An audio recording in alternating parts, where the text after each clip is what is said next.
자, 오늘 이 시간, 우리는 이제, 지난 시간 우리가 마태오 5장 3절, 그 심령이 가난한 자에 대해서, 그 심령이 가난하다 할 때 그 심령에 대한 어떤 그런 내용, 우리말에는 그냥 우리의 마음이다라고 이렇게 번역이 되어 있는 것 같이 느껴지지만, 또 우리 한국어에는 마음이라는 그런 어떤 말로만, 이렇게 번역이 되어 있죠. 그런데 이제 언어에서 보니까 이 마음이 아니라 스피릿이었고 또 이 영이라고 하는 이 부분이 하나님의 영광 가운데 있는 하나님의 성령의 역사로 인한 그런 스피릿이 있고 또 하나님의 성령의 역사하지 않는 그런 스피릿이 있다. 그래서 오늘은 이제 성령이 역사하면 푸뉴마다, 또 성령이 역사하지 않는 우리 불신자들의 어떤 그런 영은 푸시케다라는 그런 어떤 내용들로 쭉 말씀을 드렸죠. 오늘은 이제 그런 어떤 영에 대해서, 심령에 대해서가 아니라 이제 또 가난해졌다라고 하는 그런 어떤 부분을 한번 생각해 봅니다. 그래서 제목이 너의 심령이 가난해졌는가라고 하는 그런 이제 그 제목을 붙였습니다. 자, 이제 지난 시간에 이어서 하는 그런 내용이 되겠죠. 자, 우리 이제 심령이 가난하다라고 했을 때 이 가난하이라고 하는 말을 원어에서 우리가 지난 시간에도 보여드렸지만 원어로 보니까 우리말로 읽어보면 푸토코이토 푸뉴마티다라고 이렇게 원어로 보면 그 헬라어로 보면 이렇게 되어 있습니다. 푸토코이토 푸뉴마다. 영어는 그 발음 기호가 있죠. 영어는 발음 기호가 있어서 그 표기된 영어 알파벳과는 좀 다르게 그 발음을 하는 경우가 상당히 많죠. 그래도 뭐 대충 알파벳을 보고 읽으면 이제 대충 따라갈 수는 있는데, 그러나 조금 발음 기호가 좀 다른 어떤 표기가 영어에는 있지만, 이 헬라어에는 전체가 다 그냥 보고 읽습니다.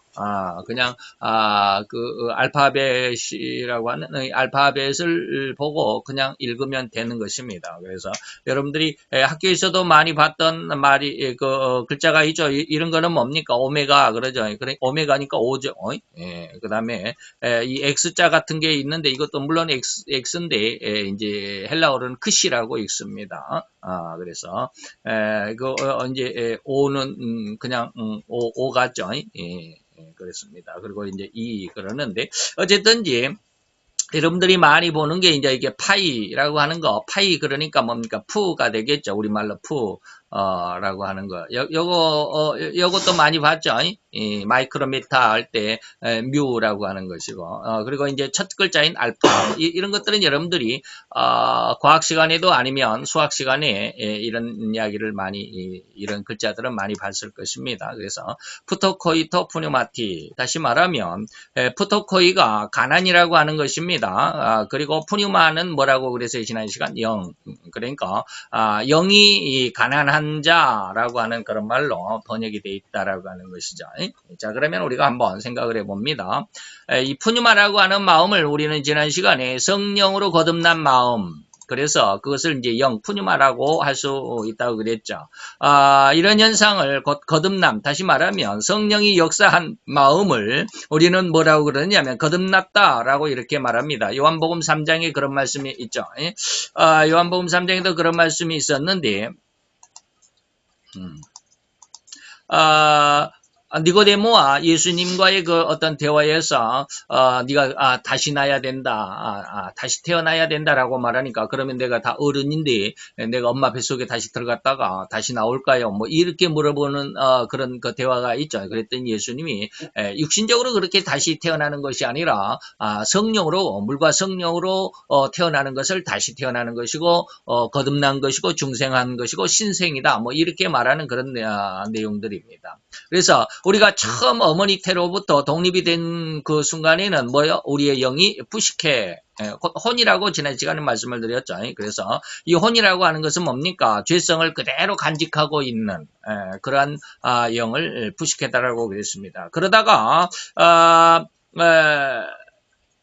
물론 이제 제가 이제 이 말을 제가 어떻게 말씀을 드렸냐면, 우리가 어머니 뱃속에 있을 때는 뭐 거룩했는데 태어나는 순간부터 이제 죄성을 가졌느냐, 그게 아니죠. 이미 엄마의 뱃속에 잉태되는 그 순간부터 우리가 물론 이제 세상에 엄마의 뱃속에 잉태되기 이전부터 우리는 죄인이었다. 뭐 이런 것까지 여러분들에게 지금 교리적인 어떤 내용을 다 이야기하려면 좀 시간이 많이 가겠죠. 어쨌든지 우리는 엄마 뱃속에 이제 우리의 존재를 확인할 때는 엄마 뱃속에 수정돼서 딱 잉태되는 그 순간 우리 한 존재가 이제 시작이 됐다라고 이렇게 말하면 그 순간부터라도 우리는 죄인이다라는 것입니다.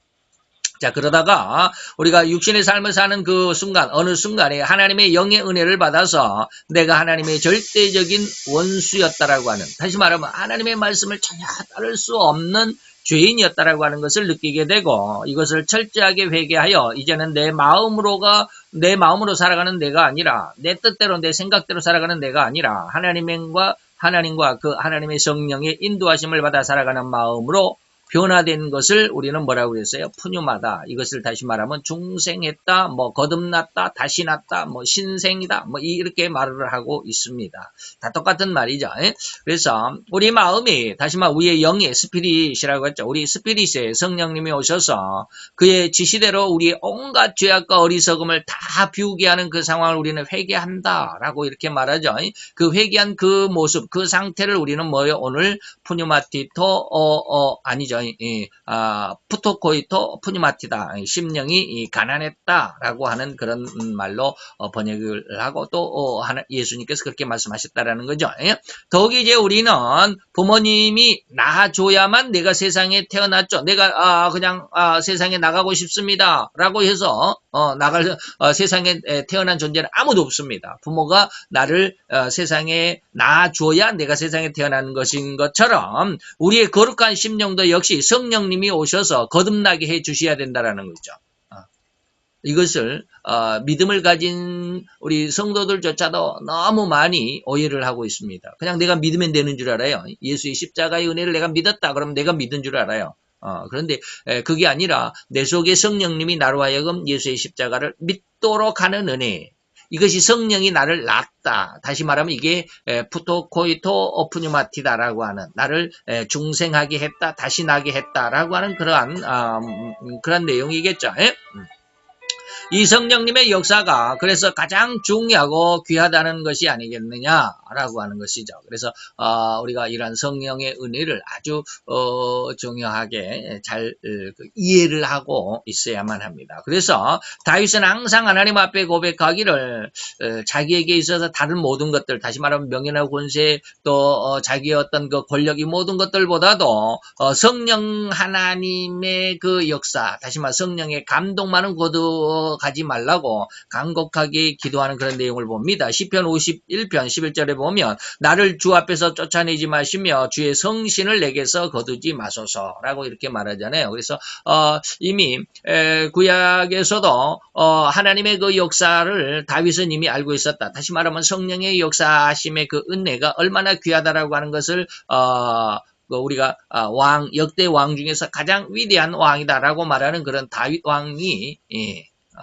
하나님의 성령의 역사가 있어야만 내가 내 삶을, 그리고 내 어떤 그 삶 속에서 살아가는 데 있어서 행하는 그 모든 이제 정치적인, 아니면 또 군사적인, 그리고 또 외교적인 이 모든 것들 속에서 하나님의 영광을 이뤄낼 수 있는 하나님의 그 아들로서의 삶, 또 왕으로서의 삶을 살아갈 수 있다라고 하는 것을 확실히 알고 있었다라고 하는 것이죠. 근데 오늘날에는 그 다윗이 훌륭하다라는 것을 알지만 그러한 모습을 담고는 싶어. 저도 이제 성경을 맨 처음에 배울 때 가장 성경 속에서 그 존경하는 인물이 누구냐라고 이렇게 물어본다면 저는 다윗이다라고 이렇게 대답한다고 그랬습니다. 그때. 그래서 왜 그렇게 다윗을 좋아했느냐라고 하면 다윗이 자기의 그 원수였던, 자기를 죽이고자 했던 사울 왕조차도 용서했던, 하나님의 뜻에 의해서 하나님이 그를 기름 부었기 때문에 그에게 내가 손을 댈 수 없고 그를 내가 저주할 수도 없고 그는 하나님의 선택을 받은 자이기 때문에 하나님의 선택이라고 하는 그 자체만으로 그것을 존경했던 인물이 다윗이었기 때문이다라는 그런 말씀을 제가 예전에는 많이 했었는데,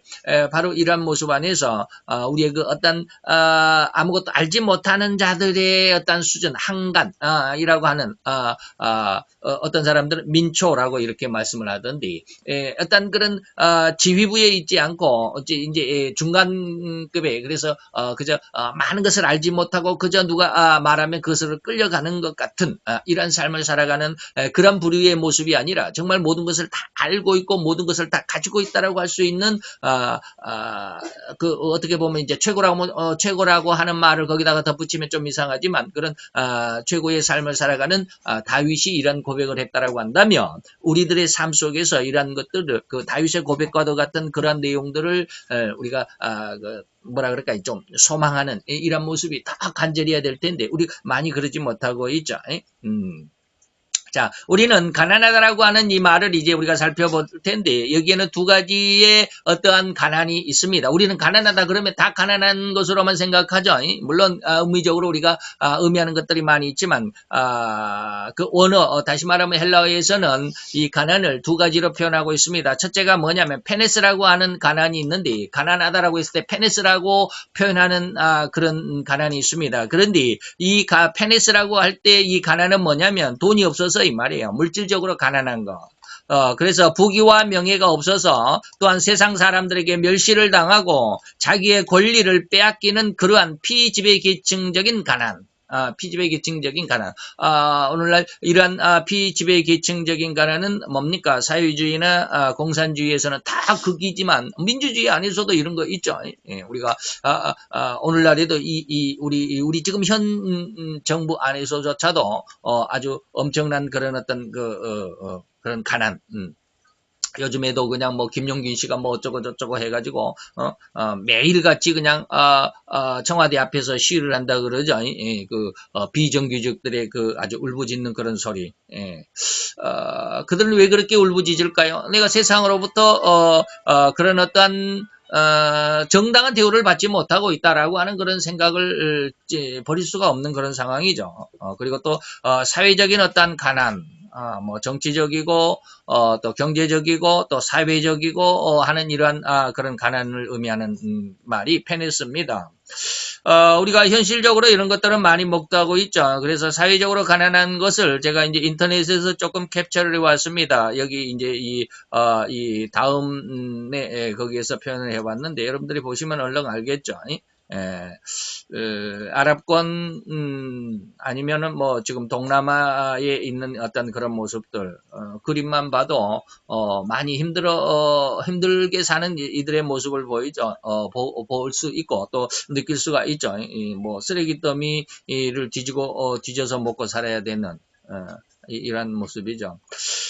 이런 가난이 바로 무슨 가난이다? 페네스라고 라고 표현하는 그런 가난입니다. 그런데 가난이라고 말할 때 또 하나의 가난이 있는데 바로 이제 푸토코이라고 하는 가난이 있습니다. 오늘 본문 마태오 5장 3절이 뭐라고 그랬다고요? 푸토코이토 푸뉴마티 푸토코이라고 하는 말, 가난이라고 하는 말을 썼다라고 페네스를 쓰지 않았습니다. 예, 페네스를 쓰지 않았습니다. 푸토코이라고 하는 그런 가난이란 단어를 썼는데 이것은 어느 힘센 사람이 나를 쳐서 결코 항거할 수 없는 상태에서 항복을 받아내는 그러한 가난.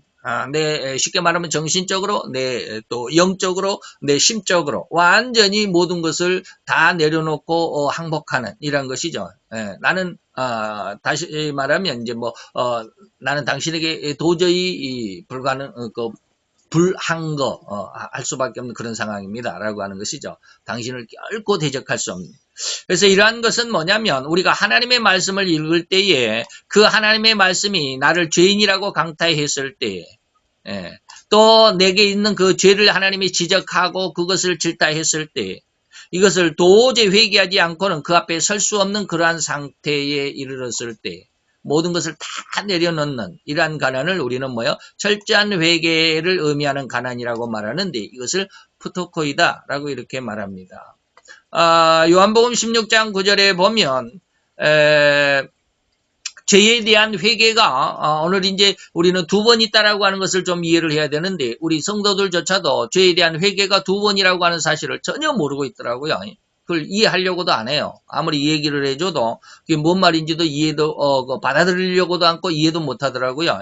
오늘 이제 우리가 다음 시간에도 배우겠지만 마태 5장 지금 3절을 배우고 있죠. 10년 가난하다라고 하는 것이 회개다라고 하는 것과 또 바로 다음에 나오는 것이 4절에 나오는 것이 애통이다라고 하는 것도 회개다라고 하는 것을 너무나도 잘 알고 있으면서도 이 3절과 4절을 하나로 그냥 짬뽕해서 그냥 얼버무려 가지고 회개할 때 애통이 온다라고 이렇게 해석을 하고 이렇게 설교하고들 그렇게 의식하고들 있는데 절대 그러지 않습니다.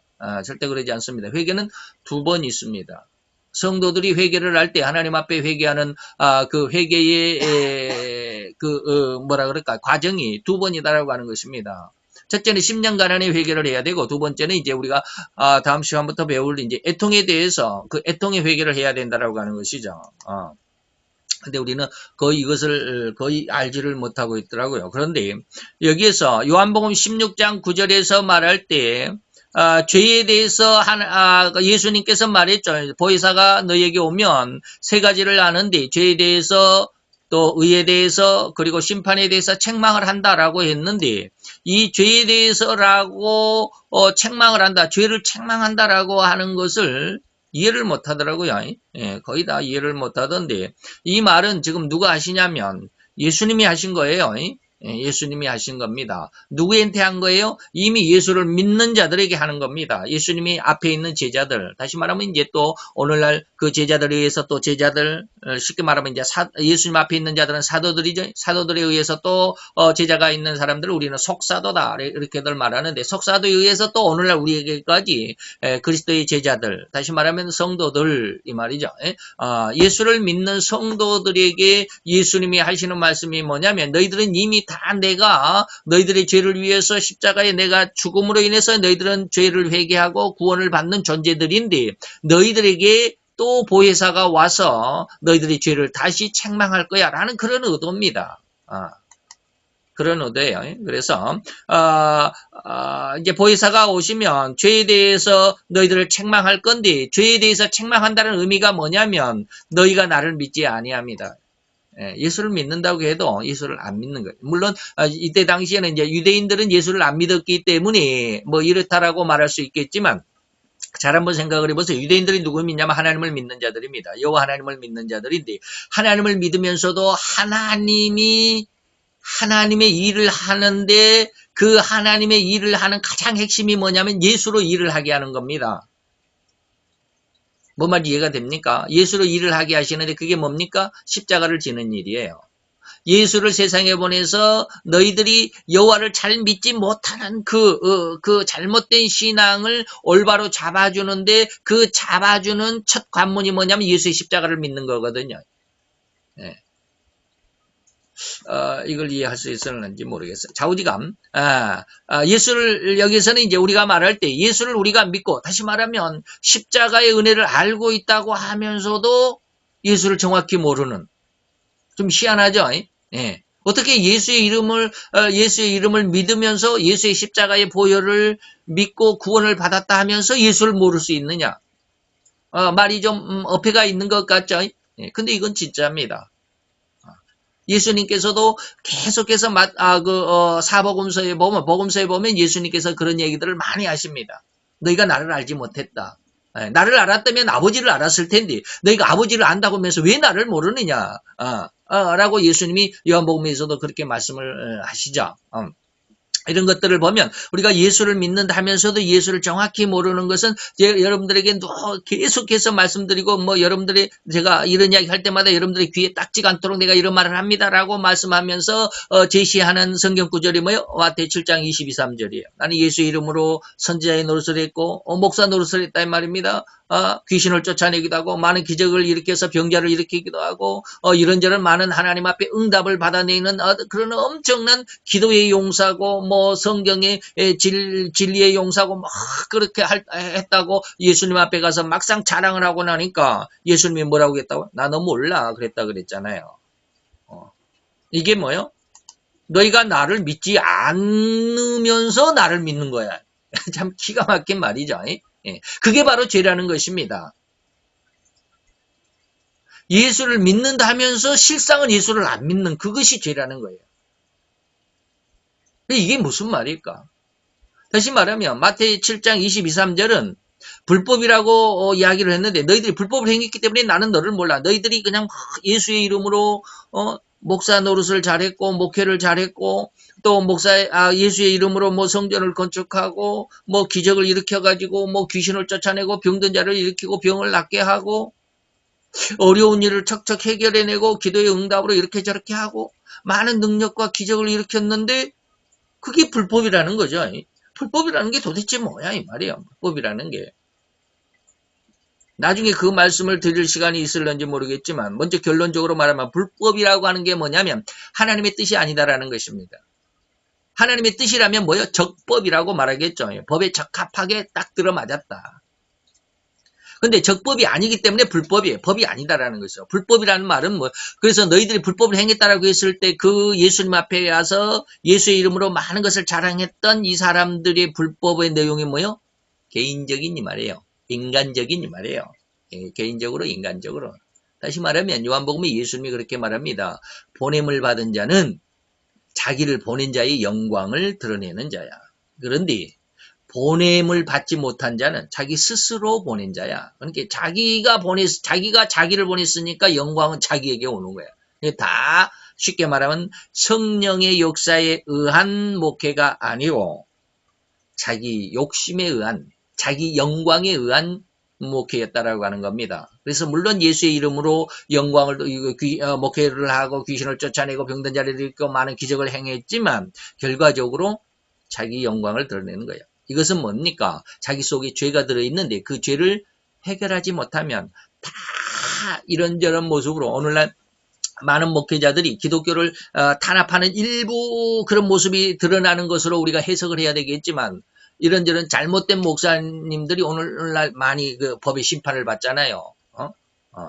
성도가 그냥 몇만 명 되는 어떤 목사는 성도들을 성폭행했다고 해가지고 지금 재판을 받고 있고 또 어떤 제이라고 하는 어떤 목사는 그 이단이죠. 지금 제가 말하는 뭐 엘이라고 하는 목사, 제이라고 하는 목사는 전부 이단들로 우리 정통적인 교단에서 제명을 시킨 그런 사람들입니다.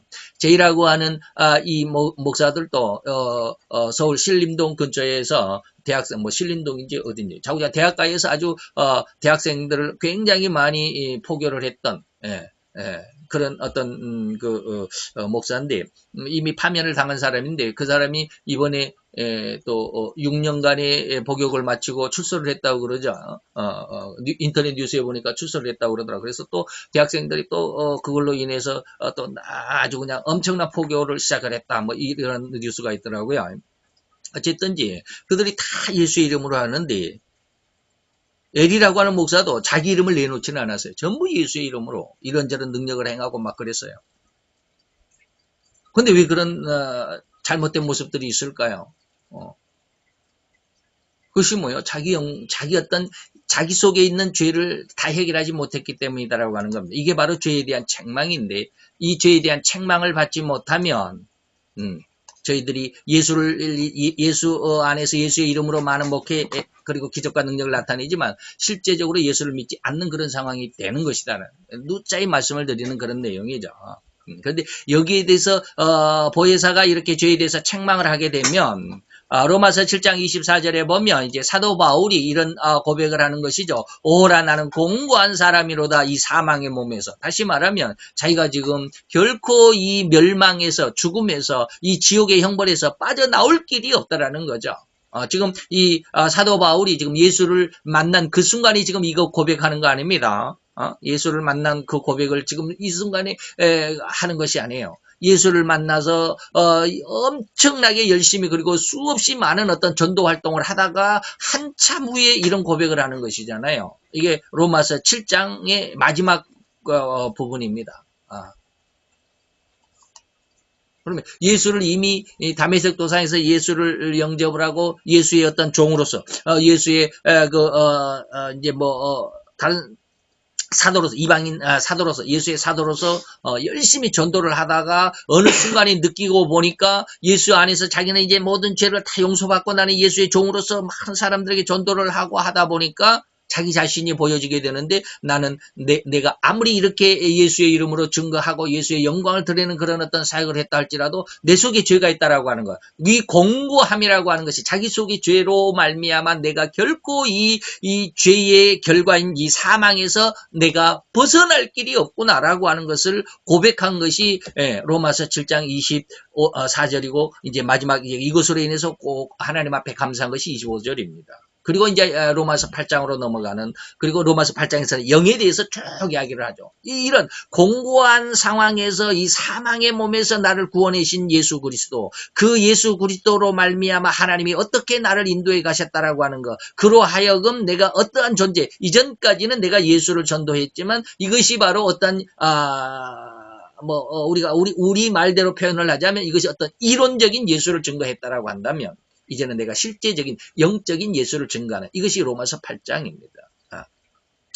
누가복음 5장 8절에도 시몬 베드로가 이제 예수님을 만나는 그런 사건이죠. 고기를 잡았는데 밤새도록 고기를 잡았지만 고기를 못 잡았는데 예수님 오른쪽에 그물을 던져라. 그러니까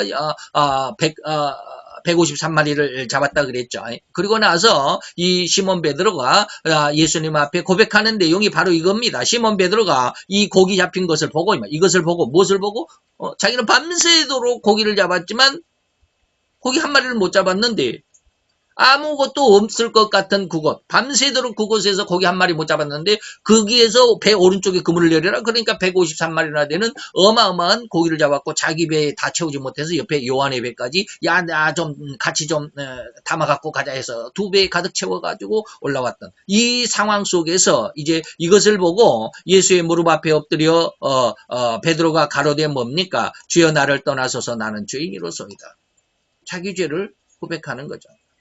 이것은 세상 사는 것은 이 말이죠. 여기까지 다 얘기하려면 좀 그런데 어쨌든지 또 이사야서 6장 5절에도 보면 이사야가 이제 성전에 들어가서 하나님 앞에 환상을 보게 되는데 그 환상에서 천사들이 하나님을 거룩하다라고 찬양을 하는데 자기는 거기에 동참하지 못하는, 그러면서도 하나님의 그 영광을 받던 이 상황 속에서 자기 죄를 깨닫게 되는 것이죠. 내가 그 하나님의 거룩한 그 하나님의 영광에 동참하지 못하고 멀리서 바라보고 있는 그 상황 속에서 내가 이 죄악 가운데서 하나님의 거룩을 바라보는 이 상황이 얼마나 죄되다라고 하는 것을 느끼고 깨닫게 되는 거죠. 그래서 그때에 내가 말하되, 이사야가 말하되 화로다, 내가 재앙을 당했다 이 말이죠. 나여 망하게 되었도다. 나는 입술이 부정한 사람이요. 다시 말하면 내 입술로는 우리가 성경에서 보면 모세도 그런 말을 하죠. 야고보가 이제 모세의 말을 인용을 했는데 뭐라고 그럽니까? 왜 셈이 하나인데 한 셈에서 어떻게 오늘은 단물을 내고 내일은 쓴물을 내고 그럴 수 있느냐? 셈은 그냥 맑은 셈이면 맑은 물을 내는 그럴 수밖에 없지 않느냐? 그런데 인간의 입은 이 셈과 같은데 인간의 입은 그냥 방금 전에 칭찬을 했다가 또 기분이 나쁘면 곧바로 그냥 얼굴을 붉히고 얼굴을 되돌려서 그냥 악담을 하고 막 그러잖아요. 그래서 한 입의 저주와 칭찬이 동시에 나는 이 셈이 정말로 기가 막히게 신비한 셈이 아니냐? 모세가 이렇게 이야기를 했는데 그것을 이제 야고보가 인용을 했습니다. 바로 이런 것이죠. 내 입은 부정한 사람이다. 야고보는 그래서 1장에서 보니까 뭐라고 그랬어요? 인간의 입은 어디에서 나온 이 혀를 의미한 건데 인간의 혀는 무슨 불이라? 지옥에서 나는 불이라. 지옥불이라. 예. 입술이 부정한 백성 중에 거하면서 거룩하신 만군의 죄가 없으신 만군의 여호와 왕을 비웠기 때문에 우리가 지난 시간에 청결이라는 말을 제가 한번 드렸습니다. 청결이 뭐냐? 투명하다라고 그랬습니다. 투명하다. 속이 훤히 다 보이는. 그래서 만군의 여호와이신 왕을, 다시 말하면 죄가 있는 자는 투명, 거룩함과 전혀 함께할 수가 없습니다. 그리고 아주 그냥 이 거룩함이 1%고, 거룩함이 진짜 거룩함이 1%고, 99%가 죄악이다라고 하면 그 1%의 그 거룩함, 참 투명하고 청명한 그 거룩함이 99%의 죄를 순식간에 이겨낼 수 있습니다. 그러나 아직 우리가 거룩함이라고 하는 것이 진짜 그 1%, 제가 말하는 이런 거룩함이 아니라, 우리가 이제 흔히 예수를 믿는 믿음을 가지고 말을 한다면, 완전히 거룩하지 않은, 다시 말해 애통을 통과하지 않는 심령 가난의 모습 안에서 의를 이야기하는 겁니다. 의를 이렇게 말하면 좀 여러분들이 헷갈릴 수도 있는데 저는 늘 두 가지를 의미합니다. 그래서 예수를 십자가의 대속의 은혜를 믿고 구원 얻은 사람도 의인이다라고 말하죠. 우리가 보통 말하는 의인입니다. 그러나 이런 의인보다도 애통의 은혜에 의해서 의인이 된 사람과는 차원이 다릅니다. 그래서 늘 제가 믿음을 세 가지로 나는 구분을 한다. 믿음에 대해서 구원을 받는 구원의 믿음이 있는가 하면, 구원의 믿음 위에는 진리를 깨닫는 진리의 믿음이 있고, 진리의 믿음도 있지만 그 위에 영을 깨닫는 영의 믿음이 있다라고 이렇게 세 가지를 늘 이야기하는데, 성도들 가운데는 이 세 가지의 믿음 안에서 5개 있기 때문에 누가 누군지를 잘 몰라요. 그런데 이제 그런 어떤 모습에서 보면 어떤 진리, 믿음 안에서 구원의 어떤 믿음이나 진리의 믿음을 가지고 있는 사람을 의라고 말할 수도 있습니다. 그러나 정확한 의는 뭡니까? 영의 믿음을 가진 사람을 의라고 말하는데, 그냥 구원을 받은 사람도 의인이다라고 이렇게 말합니다. 구원을 받으니까 이렇게 말을 한다면, 그 상황 속에서 아직 영의 은혜까지 나가지 못한 사람들에게 있어서는 아직은 구원의 은혜나 아니면 진리의 은혜나 이러한 가운데 있는 사람들은 아직은 죄성을 다 회개하지 않는 사람들입니다.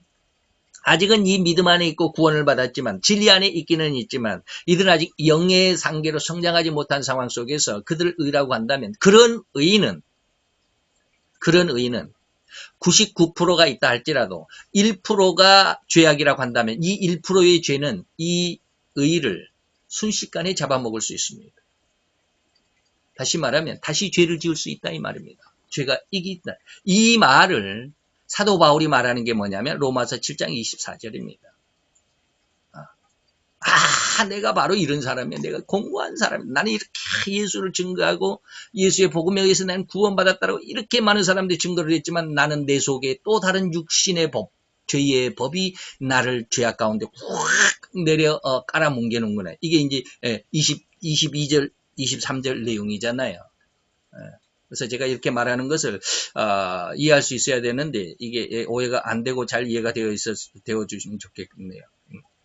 어쨌든지 이러한 모습이 됩니다. 그래서 제가 지금 양쪽의 모습을 지금 말씀을 드렸습니다. 영의 은혜가 있는 사람은 1%의 의를 가졌다 할지라도 99%의 죄악을 이겨낼 수 있습니다. 그러나 아직은 영의 은혜가 되지 못한 사람들은 비록 그가 진리의 은혜 가운데 있다 할지라도 그에게는 1%의 죄가 그의 99%의 의를 이겨낼 수 있다. 이게 이제 로마서 7장 22절, 3절, 4절, 5절이다 라는 말씀을 제가 드립니다. 자, 고로 이제 넘어갑시다. 고로 이 푸토코이의 가난을 체험한 사람들은 말씀이 나를 강타해서 나로 하여금 하나님 앞에 교만하여 잘난 체 하였던 지난날의 모든 것들이 뭐로 죄로 정죄되어 질타되었다. 저는 완전한 이런 것들을 완벽하게 다 은혜를 받지는 못했지만 맛배기는 조금씩 받았어요. 그래서 제가 청년 때 어느 순간에 새벽에 그날은 5월 5일 어린이날, 이제 주일학교 교사로서 이제 어린이날 야유회를 가야 되고 그러는 이제 그 일정이 딱 잡혀 있는데, 그날 새벽에 이제 잠을 깨는데, 새벽에 그냥 잠을 깨는 둥 마는 둥 우리가 흔히 말하는 비몽사몽이라고 그러죠. 그때 하나님의 은혜가 제게 임했어요. 그런데 그게 어떤 은혜냐면, 내가 하나님의 보이지 않는 하나님 앞에가 심판대가 예수님이 있어요. 근데 보이지는 않아요. 근데 그게 느껴지는 게 하나님의 심판이야. 심판대인데 그 앞에서, 하나님 앞에서 내가 딱 서 있는데 하나님이 네가 뭘 했느냐. 네, 하나님 저 이런 것을 했습니다. 제가 비록 믿음을 25살 때 예수를 믿었기 때문에 믿음은 별로 이제 시작한 지가 얼마 안 됐지만, 제가 뭐 주일학교를 위해서 이렇게 열심히 했고 주일 학생들을 이렇게 많이 전도를 했고 뭐 교회에서도 이렇게 뭐 성가대로 어떻게 하고 막 이런 자랑거리들 다 예수님 앞에 마치 이제 마태 7장 2절처럼 예수님 앞에 이렇게 딱 드리면서 쑥 나열을 했어요. 그랬는데 그 순간에 하나님이 내 뒤를 보라는 거예요. 뭘 보라는 거예요? 네가 했던 흔적들을 찾아보라는 거예요. 근데 내 뒤를 이렇게 딱 돌아보는데 이것이 어떤 의미적인 거예요. 아무런 발자국이 없어요. 완전히 근데 뭐라 그럴까? 완전히 그냥 뭐 허황된 것은 아니고 이게 뭐 아무것도 없는, 내 발자국이 도대체 아무것도 없는, 그게 나는 아무것도 한 것이 없는 그런 모습으로 내 뒤에 발자국이 하나도 없다. 그러면서 하나님 앞에 아무리 변명하려고 하는데 변명이 안 되는 거예요. 하나님이 말하시면 그냥 맞습니다. 저는 아무것도 한 것이 없습니다. 처음에는 그렇게 하나님 앞에 막 자랑하고 내가 뭐 이것도 있고 저것도 있고 막 그랬는데 니들을 봐라 그러니까. 다시 말하면 우리가 하나님 앞에 많은 기도를 했고 많은 어떤 목회의 성공을 이뤘고 많은 전도를 했고 많은 것들을 했고 어마어마하게 많은 것을 하나님 앞에 자랑할 것이 많다 할지라도 보혜사가 우리 속에 딱 오면 푸토코이의 말씀으로 우리에게 오면 그 순간 우리는 아무것도 한 것이 없어요. 자랑할 것이 없더라. 나는 그게 맛배기를 조금 완전히 하나님 앞에 은혜를 받은 것은 아닌데 맛배기는 조금씩 다 봐요. 그래서 하나님이 이런 하나님이시구나. 그래서 그 완전을 위해서 저는 축구하고 기도하고 있는 그런 상황일 뿐이고요.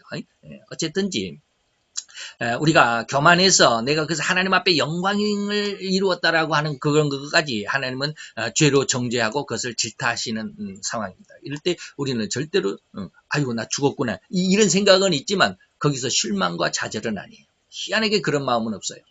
그 죄에 대해서 내가 하나님 앞에 시인하고 하나님 앞에 모든 것을 다 복종을 하고 하나님 앞에 다 내려놓을 수는 있지만 그것으로 인해서 내가 이렇게 큰 죄인이 나는 이제 멸망입니까 지옥입니다. 그래서 나는 모든 것을 다 하나님 앞에 뭐 아무것도 없는 상황에서 내 어떤 실망과 좌절감이 있는 것은 전혀 없습니다. 실망과 좌절감은 전혀 없어요. 그런데 하나님 앞에 죄는 인정이 돼요. 우리가 인간적인 모습 안에서 우리가 우리 회사에서 상사에게 너 이거 잘못해서 이거 못했어 막 그러면 마음이 굉장히 힘들잖아요. 내가 여기에서 그냥 계속 그 근무를 해야 되나 이거 이제 다 때려치고 나가야 되나 막 굉장히 힘들잖아요. 심적으로도 정신적으로도 엄청난 고민에 휩싸이게 될 겁니다. 그런데 하나님 앞에 이런 죄에 대한 질책을 받으면 그런 고민이 없어요. 전혀 고민이 없어요. 그냥 죄에 대해서 우리는 수긍만 해요. 맞습니다. 이건 죄였습니다. 하나님. 이건 죄였습니다. 이게 하나님이 우리를 질타하시는 죄에 대한 정죄입니다. 그런데 이것을 누가 하신다? 성령께서 하십니다. 보혜사께서 하십니다. 이제는 그 앞에 도저히 설 수 없다라는 그러한 심령을 가질 때 주어지는 은혜가 푸토코이의 은혜입니다. 이러한 가난은 지식적으로 된 것이 아니죠. 또 인간적으로 되는 것이 아니죠. 육정적인 것은 뭡니까? 지식적인 것은 뭐예요? 우리가 배워서 아는 것이죠. 육정적인 것은 뭡니까? 우리가 우리말로 하면 미국에도 이런 말이 없다고 그러는데 우리나라에만 있다고 그러죠. 그게 뭐냐? 모태신앙. 엄마 뱃속에 있을 때부터 내가 신앙을 가졌습니다. 엄마가 나를 잉태해서 엄마가 교회를 가면 나도 엄마를 따라서 가는 거죠. 그래서 엄마의 모태에 있을 때부터 그래서 모태 이게 육정적입니다. 그러니까 우리 가문대대로 뭐 이럴 수도 있어요. 가문대대로 육정적으로도 또는 배운 학문적이나 지식적이나 같은 말이지만 이러한 은혜는 절대로 이러한 것으로 되지 않습니다. 그죠? 온전히 뭐에만 하나님의 말씀 안에서만 이루어지는 것이 푸토코이의 은혜입니다. 그래서 요한복음 1장 13절에 보면 물론 예수에 대한 고백인데 이것은 혈통은 뭡니까? 나는 유대인들로 말하면 나는 뭐 유다 집하고 나는 베냐민 집하고 나는 요셉의 집하고 뭐 이런 거 있죠? 그런 게 아니라 그 혈통적인데 우리는 뭐 백씨 가문이다 그럼 이런 것이 혈통을 따지는 거죠. 근데 혈통으로 하나님의 은혜를 얻는 게 아니에요. 나는 목사의 아들이니까 하나님은 나에게 은혜를 주셨겠지? 아니에요. 목사의 아들이라고 해서 다 은혜 주는 건 아니에요. 저는 목사의 아들이 아닌데도 하나님을 믿게 되잖아요. 이런 건 혈통적으로 하나님의 은혜가 주어지는 게 아니에요. 육정은 방금 말씀을 드렸습니다. 육정으로나 사람의 뜻으로 나지 아니하고 오직 누구야? 하나님께로서 난 자들이 하나님의 은혜를 받는 자들이다. 이것을 마태복음 16장 17절에도 물론 베드로가 예수님에 대해서 이제 고백하는 그 고백이죠. 주는 그리스도시여 살아계신 하나님의 아들입니다. 그러니까 바요나 시몬아 이건 네가 복이 있는데 네가 그것을 어떻게 알았느냐? 네가 혈육적으로 한 거야. 네가 뭐 유대인이라고 해서 아는 게 아니야. 하늘에 계신 네 아버지가 너에게 은혜를 주셨기 때문에 네가 아는 거야. 그죠? 오직 하나님에 의해서만 우리가 하나님에 대한 어떤 은혜를 얻을 수 있는 것이죠. 이제 앞에 있는 말을 이제 반복하는 건데, 구약 이사야 6장 5절에 뭐요? 나는 죄인으로서 나는 망하게 되었다 그랬죠. 베드로도 지금 누가복음 5장 8절에 나는 죄인으로서 나를 떠나소서라고 그랬죠. 이러한 푸토코이의 말씀으로 말미암은 은혜의 체험이 없는 한 그 사람은 순간적으로는 아니면 뭐 또 찰나적으로는 은혜를 받은 성도라고 진단할 수는 있을 것입니다. 그러나 그런 성도로서 또한 인정할 만한 그런 열매를 많이 맺었다 할지라도 제가 늘 말하는 마태의 7장 22, 3절이죠. 그의 결국은 결코 하나님 앞에 설 수 없다는 것을 기억해야만 합니다. 뭐 할 때? 이러한 말씀의 은혜가 없는 한 이 말이에요. 말씀에 의해서 가난해진 그런 은혜가 없는 한. 그래서 이것을 왜 그렇게 결과적으로 마태 7장 22절에 그 엄청난 사역을 했음에도 마태 7장 23절이 되어버리느냐. 물론 불법이라고 하는 것을 말씀을 드렸지만 저는 이제 그 불법이라는 것을 이제 마태 13장 22절에 그 가시떨기 밭에 대한 내용으로 보면 가시떨기에 씨가 떨어졌는데 그것은 가시떨기 아주 그 밑에 떨어진 씨가 잘 자라죠. 그런데 결국에는 열매를 못 맺더라. 왜 열매를 못 맺었느냐. 세상의 염려와 그 다음에 재리, 돈에 대한 어떤 유혹이죠. 돈에 대한 유혹으로 인해서 말씀이 막혀서 결실치 못하였던 것이다. 그래서 예수님이 부자가 어떻게 천국에 들어갈 수 있느냐. 낙타가 바늘길로 통과하는 것보다 더 어렵다라고 하는 말씀이나 똑같은 말이에요. 이제 제가 말씀을 드리겠지만 이제 읽어가면서 합시다. 이런 예는 절대적으로 사도 유다를 통해서 알아낼 수 있을 것입니다. 때로 부자는 천국에 들어가기가 낙타가 바늘길을 통과하는 것보다 어렵다라고 예수님이 말씀하신 것이죠. 이것은 이 의미는 실로 인간이 하나님을 중심하고 의지하는 삶이 아니라 이 세상에서 잘 살아가는 삶의 중심이 돈에 있었다는, 명예와 권세에 있었다라는 것이고, 더더욱 그 잘 살아가는 중심에는 돈이 가장 크다라고, 또 깊은 뿌리를 내리고 있다라고 하는 그런 어떤 사상. 그래서 그는 하나님이 없을지라도, 하나님을 잘 안 믿고, 하나님을 대충 믿을지라도, 하나님이 나를 안 도와줄지라도 나는 돈만 있으면 잘 먹고 잘 살아갈 수 있겠다라고 믿는 그러한 믿음을 우리는 뭐라 그래요? 불법이라고 말합니다. 그래서 명예와 권세로 인해서 잘 살아갈 것이라고 믿어지는 이러한 삶. 그래서 사도였던 유다는 예수님과 천국의로의 어떤 구원이라고 하는 이 은혜보다도 더욱 돈을 더 사랑했던 사람이 분명하죠. 그래서 예수님이 재정에서 때를 따라서 그냥 조금씩 돈을 훔쳐가는 도적이더라라고 사도 요한은 유다를 그렇게 진단을 했습니다. 이 세상에서의 삶의 모습에서 더 승승장구하고 무사람들의 부러움이 대상이 될 것만 같은 그러한 부귀와 공명에 의한 이러한 심성으로 살아가는 자들. 이것을 결코 버릴 수 없었던 인물이 바로 유다였고 그가 바로 이제 구약에서 보면 발락 왕의 초청을 받은 발람 선지자입니다. 디모데전서 6장 10절에 보니까 돈을 사랑하는 것이 악의 뿌리다. 일만악의 뿌리가 되나니 이것을 사모하는 자들이 미혹을 받아서 믿음에서 떠나기도 하고 그리고 그런 어떤 돈에 대해서 많은 근심으로서 자기를 찔렀다. 또 구약에서 미디안 선지자 발람에 대해서 이제 제가 방금 말씀드렸던 그런 내용이죠. 이것은 고울왕 발락에 제안한 수많은 재물과 높은 관직에서 결코 마음의 유혹을 버리지 못했던 인물이죠. 그래서 제가 처음에 전도사 때는 그 발람에 대해서 잘 알지 못했을 때, 성경에 대해서 잘 알지 못했을 때, 그때 학생이 저한테 그런 질문을 했어요. 전도사님, 발람은 왜 하나님이 분명히 그 발락 왕에게 가라고 그랬는데 왜 망했습니까? 지난번에도 한번 말씀드린 적이 있죠. 전도사 때는 그것을 정확히 몰랐어요. 근데 이제 시간이 지나고 또 성경을 좀 더 읽어보고 그리고 기도를 좀 더 해보니까 그것이 이런 뜻이 되었다라고 하는 것을 느껴지는 거예요. 그런 하나님의 은혜보다는 발락이 제안한 그런 수많은 재물과 높은 관직에서 유혹을 떨쳐버리지 못했던 인물로서 당장에 그 수중에 재물이 들어왔습니다. 재물이 들어오긴 했죠. 그리고 높은 관직이 그에게 부여됐을지라도 그 재물을 다 사용하지 못했죠. 그 관직에서 떵떵거리고 살아보지도 못했죠.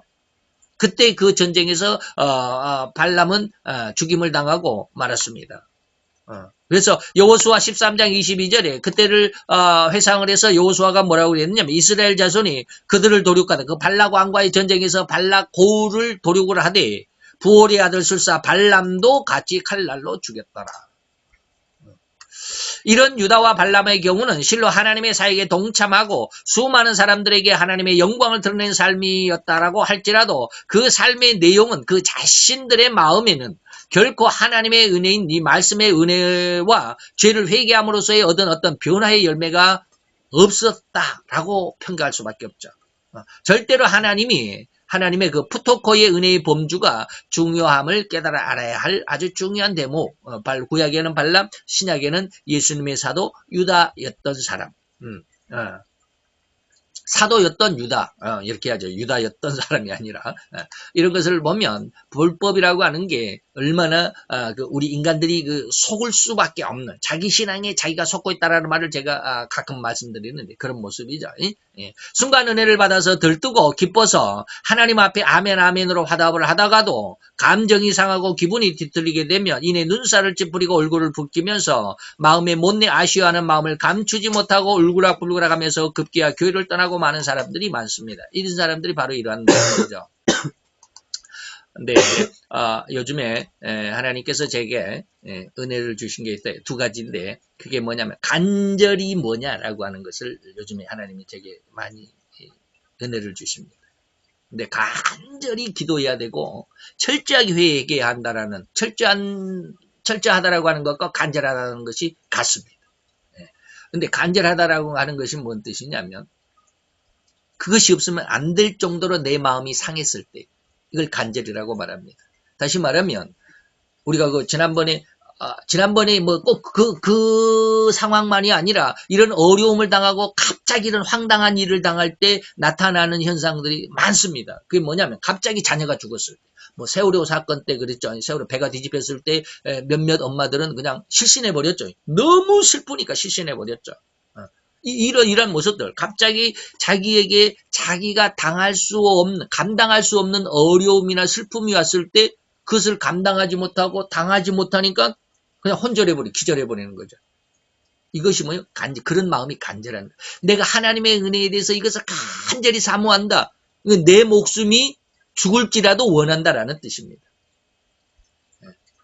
사도 바울은 유대인들이 그렇게 하나님을 알지 못하고 예수를 알지 못하고 하는 그런 어떤 잘못된 믿음에 대해서 사도 바울은 뭐라고 말합니까?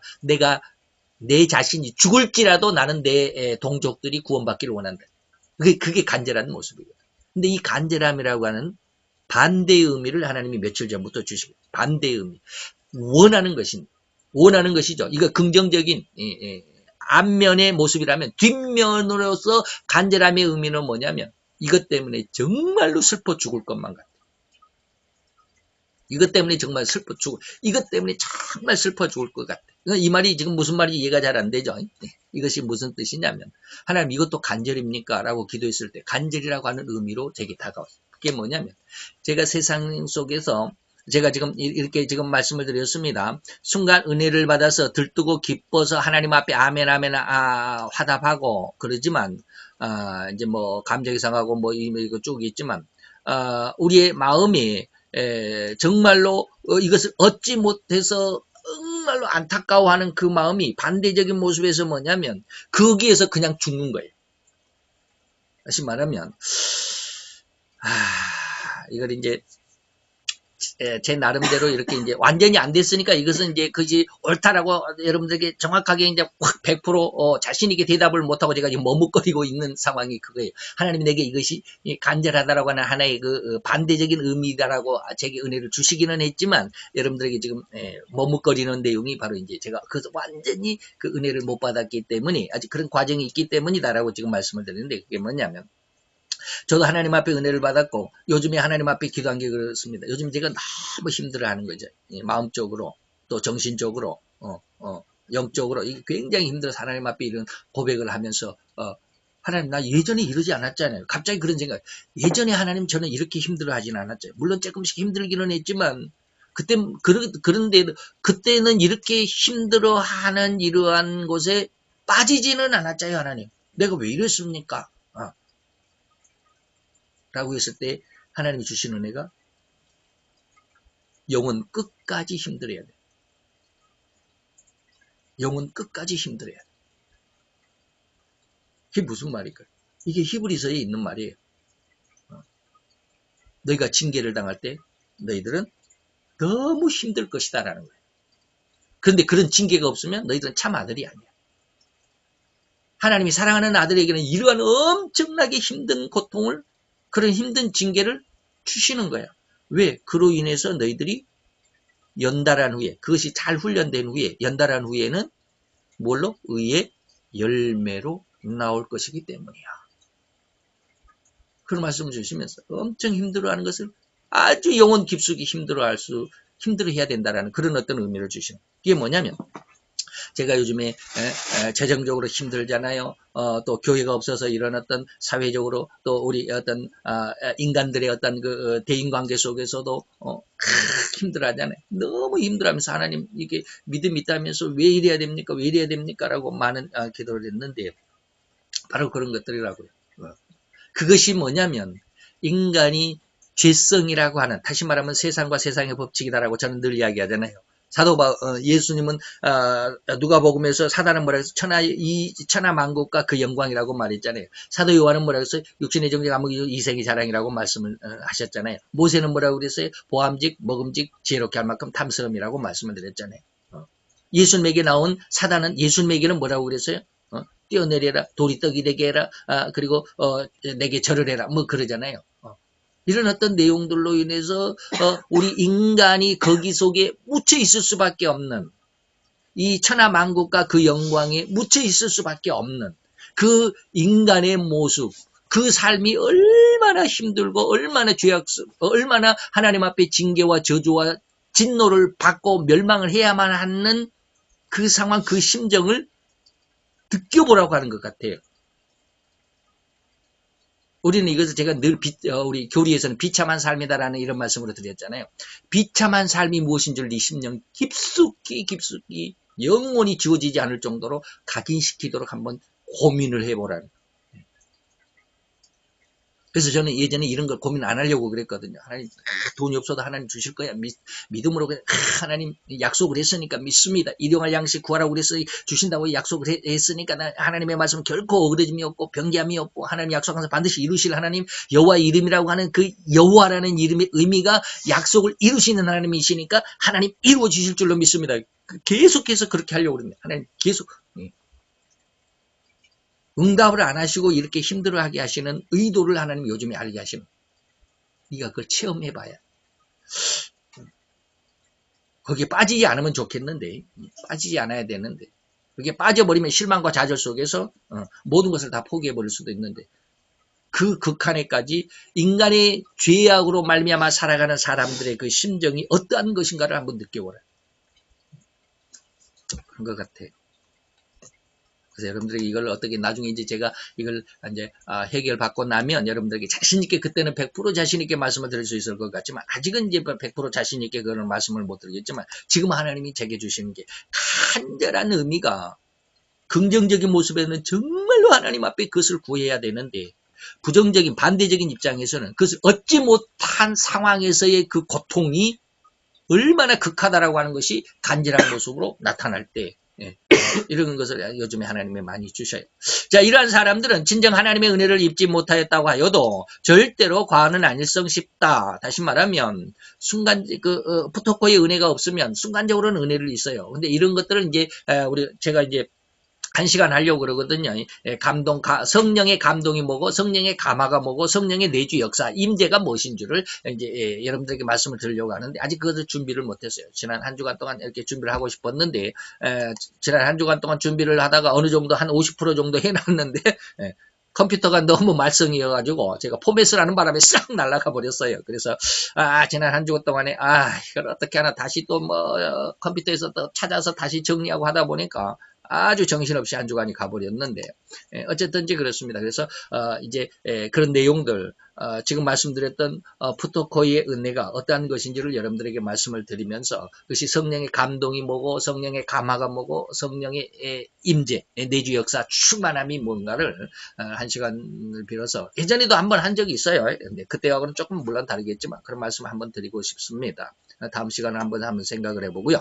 우리는 진정으로 말씀을 사랑하여 그 안에서 주어지는 하나님의 진정한 은혜를 깊이 알아 결코 흔들리지 않는 하나님의 백성들이 되시기를 정말로 간절히 바랍니다. 이럴 때 진정으로 우리의 마음의 은혜를 얻었다라고 할 수 있겠으나 더욱이 천국을 소유한 자라고 축복의 말씀을 주신 것을 기억하여 주시기를 바라고요. 이러한 심령이 어떠한 고통과 괴로움이 닥친다 할지라도 그에게는 더 이상의 고통이 되지 않는다. 아직은 저는 여기까지 못 갔지만 지금은 너무 하나님 앞에 힘들어요. 하나님 이런 은혜, 이런 약속을 주셨는데 왜 저는 이렇게 힘들어합니까? 아직 너는 훈련이 덜 됐다 그러신 것 같아요. 거기서 다 힘들어 말아요. 그런 것 같아요. 그래서 이제 이것이 완성이 되고 나면 하나님이 저는 늘 그런 이야기를 하잖아요. 영의 신앙은 결코 우리가 지난 시간에도 로마서 5장을 말씀을 드렸습니다. 세 가지의 기쁨이 있다.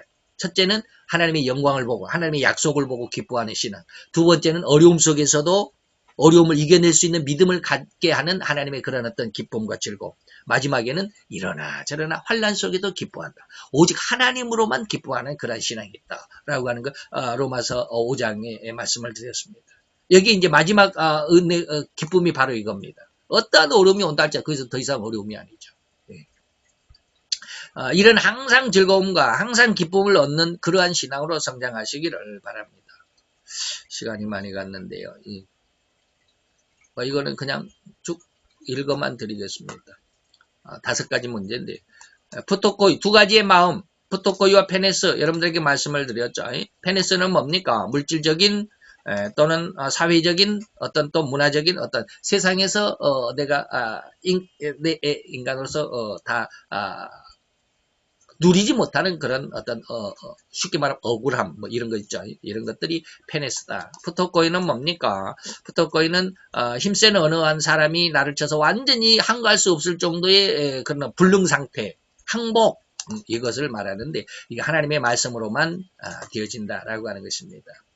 두 번째로 나는 말씀을 읽고 그 안에서 기쁨의 은혜를 얻은 적이 있습니까? 우리는 뭐요? 하나님의 성경 말씀에 종종 어떤 구절을 가지고 내 인생의 어떤 기도의 중심을 삼을 수 있는 그러한 훈련이 필요합니다. 이것은 하나님의 은혜를 주신 말씀이 내세 이것은 내가 꼭 이게 은혜가 되는 말씀인데 뭐 이런 것들 좀 있기를 바랍니다. 그것이 시작이에요. 성령의 은혜를 받는 시작이에요. 아직도 말씀이 너무나도 어렵게 느껴지고 또 성경 말씀이 잘 읽혀지지 않습니까? 아직은 성령의 은혜를 받지 않으면 여기 굉장히 성경이 읽기도 싫고 공부하기도 힘들고 그렇습니다. 그렇습니다. 결코 성경이 쉽게 읽혀지거나 또 어느 누구나 쉽게 그 의미와 내용을 깨달을 수가 없는 것은 사실입니다. 하나님이 하시니까 하나님 은혜가 없으면 절대로 못 알아듣습니다. 그래서 세상의 관원이죠. 세상의 지혜가 아니죠. 이 없어질 세상의 관원의 지혜가 결코 이 은혜가 아니죠. 그래서 이 시대의 세상의 관원들, 지혜가 있는 사람들, 지도자급에 있는 사람들이 지혜가 정말 훌륭하다고 한다면 그들이 예수를 십자가에 못 박지 아니었을 것입니다. 이게 세상의 지혜는 진짜가 아니다. 이러한 진실로 하나님의 은혜로 말미암아서 이렇게 어렵게만 느껴지고 읽혀지지도 않았던 그 성경 말씀들이 실로 너무나도 쉽고 너무나도 쉽게 읽혀지는 그런 느낌이 있을 때가 있습니다. 그게 뭡니까? 요한복음 14장 17절에 진리의 영이 오시면 그렇습니다. 이런 진리의 영이 오시면 그 사람에게 함께하고 그 사람 속에 계시게 되기 때문에 그 성령이 나로 하여금 성경과 아주 밀접한 관계를 갖게 합니다. 왜? 성령이 성경의 중심이기 때문에 그렇죠. 그래서 그 성령이 오시면 왜 그래요? 모든 것을 가르치시기 때문에 알려주시거든요. 성경이 뭔 내용이라는 것을 깨닫게 해주십니다. 생각나게도 하십니다. 그러면서도 모든 진리 가운데로 인도해 가실 것입니다. 그리고 장래일을 말하게 될 겁니다. 예언도 할 수 있게 됩니다. 성경이 이렇게 될 것이다. 이게 요한복음 14장 16장에 있는 내용들을 쭉 말씀드린 겁니다. 마태복음 16장에서도 이것을 알게 한 이는 아까 이제 말씀드렸죠. 베드로의 신앙 고백 안에서 하늘에 계신 내 아버지다. 하나님께서 하셔야만 알 수 있다. 그런 거죠. 나는 푸토코의 마음이라고 확신 있게 대답할 수 있습니까? 푸토코의 은혜를 얻은 자의 특징을 제가 말씀을 드립니다. 그 뭐예요? 성경을 사랑하는 마음이 생깁니다. 성경을 가지고 영광을 드러내는 본래의 사역이 그것이니까. 진리의 영, 또 보혜사의 영이 오시면 의에 대한 책망을 하시게 되면 성경을 뭐요? 사랑하는 마음이 생기게 됩니다. 그래서 성경 공부가 굉장히 쉬워집니다. 성경 공부를 아주 쉴 새 없이 하게 됩니다. 성경에 대한 사랑하는 마음이 없다면, 곧 다시 말하면 성경에 대한 애착이 없다면 그는 자신이 푸토코의 은혜를 아직은 받았다라고 말할 수 없죠. 자, 그래서 데살로니가 후서 2장 10절에 보면 멸망받을 자들에서 이야기를 하는데 멸망을 받을 자들은 뭐예요? 진리의 사랑을 받지 아니했기 때문이다. 진리는 뭐예요? 성경 말씀. 성경 말씀의 사랑을 받지 않았기 때문에 저들은 성경에서 떠나 있는 자들이다. 물론 잠언서 28장 9절인가요? 보면 사람이 귀를 돌이키고 성경을 듣지 않으면 이제 구약이니까 율법이라고 했대요. 율법을 듣지 않으면 그의 기도도 가증하다. 이게 푸토코의 은혜가 없으면 성경을 사랑하는 마음이 없어요. 그러면 진리의 사랑을 받지 못해요. 그러니까 아무리 그가 예수의 이름으로 목회자의 일을 하고 기적과 능력을 나타내도 결국에는 불법이라고 책망을 받을 수밖에 없다. 이런 뜻이죠. 더욱이 푸토코의 은혜를 받지 못한 자들은 또 다른 특징 중에 하나가 뭐냐면 성경을 외면하면서 성경을 듣지도 않고 은혜와 은사들만 더욱 사모한다는 겁니다. 그래서 기도를 많이 하게 되고 기도해가지고 뭔가 좀 얻어보려고 하고 그래서 병 고치는 은사를 좀 받아보려고 하는 은사를 사모하게 되죠. 예언하는 은사를 사모하게 되고 그래서 성경이 아닌 제2차적인 것으로 자기 자신을 치부하면서 겉으로 늘어나는 이러한 어떤 능력이나 은사들을 중심으로 해서 신앙을 하게 되죠. 기도하니까 당신이 뭐 어떻게 다더라 뭐 이런 것을 보게 되면 이런 어떤 희한한 은혜를 받게 되기도 하죠. 근데 거기에 빠져버리면 안 됩니다. 하나님이 그렇게 보여줄 수도 있어요. 왜? 발람도 그렇게 보여주셨잖아요. 당나귀에게도 사람의 말을 할 수 있는 그런 하나님의 은혜를 주셨잖아요. 하나님이. 그러나 당나귀 구원받았다고 말할 수 없어요. 발람 멸망해서 죽었잖아요. 예. 예수에서 자기의 우월성을 부각시키려고 하는 안간힘을 가지고 있는 사람들 결코 자신조차도 이것은 자기 자신조차도 그런 신앙이 잘못됐다는 것을 전혀 모릅니다. 그리고 주변에 있는 사람은 더욱 그 사람이 그렇게 말로는 그냥 막 이렇게 기도해가지고 이런 응답을 받았다 이렇게 하나님이 말씀했다 막 그러니까 기도에 어떤 대단한 사람이고 능력이 나타난 사람이고 그 사람에게 기도만 받으면 병이 나가고 막 귀신이 쫓겨나고 그러니까 그 속에 들어있는 욕심은 전혀 그 주변에 있는 사람들은 알아낼 수가 없죠. 그 은밀한 욕심을 알아낼 수가 없는 거예요. 이러한 성경에 그리고 주님의 경고의 말씀에 기초해서 자신이 참으로 성경 공부에 즐거움을 가지게 되거나 또는 성경을 추구하는 심성이 있는지를 잘 점검해 봐야 합니다. 성경 공부하려면 힘들어하는 사람이 더 많습니다. 처음에는 막 열심히 시작하다가 못해요. 성경 공부는 물론 힘들고 괴롭기까지 합니다. 성경이 그리 쉬운 내용은 아니기 때문입니다. 진리의 영을 받기 전까지는 너무 힘들죠. 그럼에도 불구하고 푸토코의 은혜를 얻은 자들에게는 이 성경의 말씀이 시편 기자의 고백과도 같이 뭐요? 꿀같이 달다. 성경의 말씀이 어찌 그리 내 입에 꿀송이보다도 꿀보다 더 다니다. 그러잖아요. 성경 공부가 굉장히 쉬워집니다. 그렇지 않는 푸토코의 은혜를 아직 얻지 못한 자들은 성경을 공부하는데 많은 어려움과 힘들다라는 느낌에서 결코 해방되지 못할 것입니다.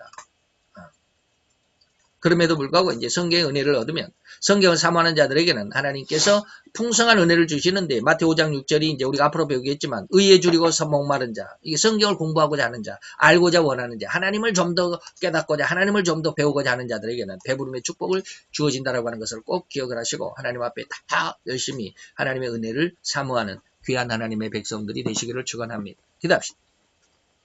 할렐루야. 주님 여호와여 주께 감사를 드리나이다. 주의 영광 앞에 있는 이 한 시간 위에 주님 함께 하시고 우리가 아버지 하나님여 우리의 심령에 가난한 것이 어떠한 모습으로 가난해졌는가를 다시 한번 잘 점검해보고 진단해보는 시간을 가졌나이다. 주의 영광 앞에 있는 이 한 시간으로서 우리 마음속에 이제 하나님을 더욱더 사모하는 귀한 은혜의 역사가 이루어지기를 원합니다. 아버지 하나님의 귀한 성령의 은혜 곧 말씀의 은혜가 우리 가운데 나를 아버지의 변화시키는 아버지의 그 전환점이 되고 아버지의 다시 한번 출발하는 귀한 시발점이 될 수 있도록 축복하여 주옵소서. 예수 그리스도의 이름으로 감사와 기도드려 사옵나이다. 아멘.